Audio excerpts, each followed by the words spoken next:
Le médecin enfonce une seringue dans la cuisse de l'enfant.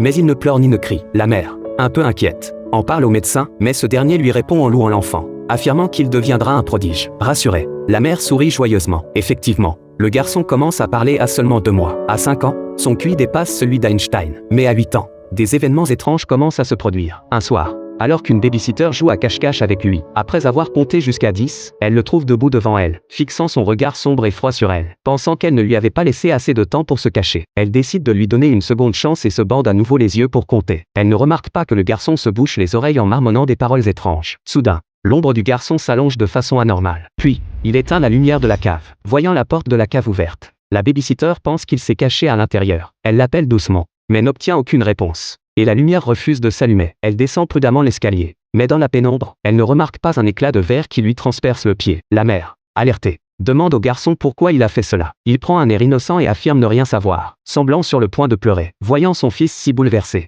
elle suppose que c'était un accident et ne dit rien de plus. Cette nuit-là, elle est réveillée par les aboiements du chien de la maison. Elle se rend dans la chambre de son fils, et le trouve en train de se tortiller sur le lit, prononçant des mots étranges d'une voix inquiétante. La mère est troublée. Elle ne reconnaît pas la langue qu'il utilise. Elle prend un magnétophone à proximité et enregistre ses paroles. Soudain, le garçon se réveille. Elle lui demande s'il a fait un cauchemar. Mais il répond qu'il faisait un rêve merveilleux. La mère, perplexe, commence à se poser des questions. Les choses deviennent encore plus étranges. Un jour à l'école, pendant un cours de sciences, le garçon remarque que la fille qu'il aime travaille avec un autre élève, désireux d'être à ses côtés. Il s'approche pour proposer de rejoindre leur groupe. Mais l'autre garçon refuse catégoriquement, fixant le garçon avec insistance. Il quitte la salle de classe et se dirige vers l'atelier. Il ouvre une armoire, en sort un marteau, puis retourne calmement dans la salle, s'approchant discrètement de derrière. Il lève le marteau et frappe l'autre garçon avant qu'il ne puisse réagir. L'école convoque alors la mère pour discuter du comportement de son fils. Il lui demande si l'enfant subit des violences à la maison, car il montre des signes inquiétants de comportement agressif et de troubles mentaux. La mère, paniquée, rentre chez elle et interroge son mari. Celui-ci lui assure qu'il n'a jamais levé la main sur leur fils, ajoutant qu'il déteste les violences.